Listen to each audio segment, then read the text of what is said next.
negara-negara berkembang tahun 2020, berarti 25 tahun lagi. Anak-anak yang nanti umur tahun 2020 berarti 25 tahun, berarti anak-anak remaja sekarang. Mungkin anak-anak pelajar sekarang. Anak-anak pelajar sekarang harus disiapkan benar-benar untuk mencintai tanah air, untuk mencintai produk dalam negeri. Kalau kemudian lantas di kelak kemudian hari ternyata dalam rangka mempersiapkan kompetisi bersaing dengan bangsa-bangsa lain kita masih kurang baik, kurang sempurna.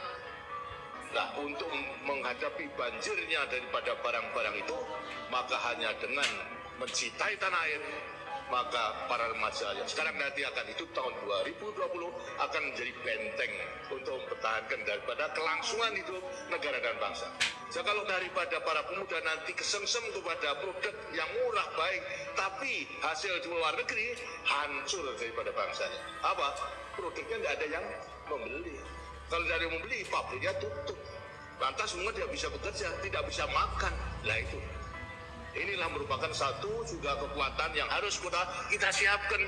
Jadi daripada semua pendidikan, lebih-lebih juga daripada perguruan tinggi, harus mampu mempersiapkan. Bukan kita curang, tidak, tapi kita menyelamatkan negara. Kita sekarang harus meningkatkan daya saing kita yang tinggi. Dan pasti kita dapat, kita yakin.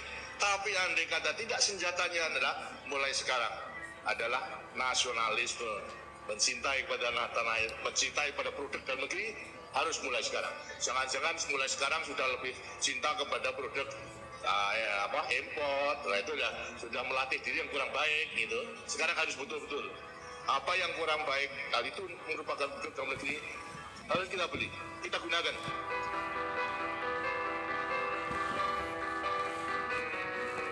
Dari awal Indonesia merdeka hingga saat ini, Indonesia telah memiliki 7 orang presiden, mulai dari Presiden Soekarno sebagai presiden pertama dengan dijuluki Bapak Proklamator, Soeharto dengan julukan Bapak Pembangunan, B.J. Habibie dijuluki Bapak Teknologi, Abdurrahman Wahid atau Gus Dur dijuluki dengan Bapak Pluralisme, Megawati dijuluki Ibu Wong Cili, sekaligus adalah presiden wanita pertama Indonesia, Susilo Bambang Yudhoyono dijuluki Bapak Pertahanan, dan Joko Widodo ada yang menyebutnya dengan julukan Bapak Infrastruktur.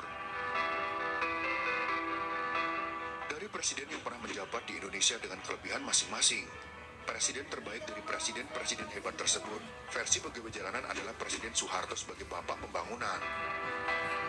Kita boleh setuju ataupun berbeda pendapat dalam keyakinan tersebut, karena setiap orang pasti akan memiliki perbedaan pendapat dan sudut pandang. Janganlah dengan perbedaan pendapat tersebut membuat kita menjadi berseteru, karena dengan perbedaan dapat membuat kita menjadi bersatu. Berikut ini adalah alasan mengapa Soeharto menjadi presiden terbaik versi pegawai jalanan. Sebelum naiknya Soeharto, Soekarno yang sempat berseteru dengan Malaysia memutuskan untuk keluar dari anggota PBB sejak tanggal 1 Januari tahun 1965. Akibatnya Indonesia pada masa ini menjadi terisolasi dari dunia internasional atau terkucil secara diplomatik. Presiden Soekarno menetapkan sebagai negara berdikari atau berdiri di bawah kaki sendiri. Berdikari menegaskan pendirian Indonesia untuk tidak bergabung pada negara lain. Namun berdikari terlalu berat untuk diwujudkan. Akibatnya harga bahan pangan naik dan nilai rupiah merosot. Biaya pemerintah untuk proyek politik mercusuar seperti Games of the New Emerging Forces atau GANEFO pada tahun 1963 dan Conference of the Emerging Forces atau CONEFO pada tahun 1965 membengkak. Besarnya defisit anggaran belanja pemerintah pada tahun 1961 sampai dengan 1965 meningkat dari 29,7% pada tahun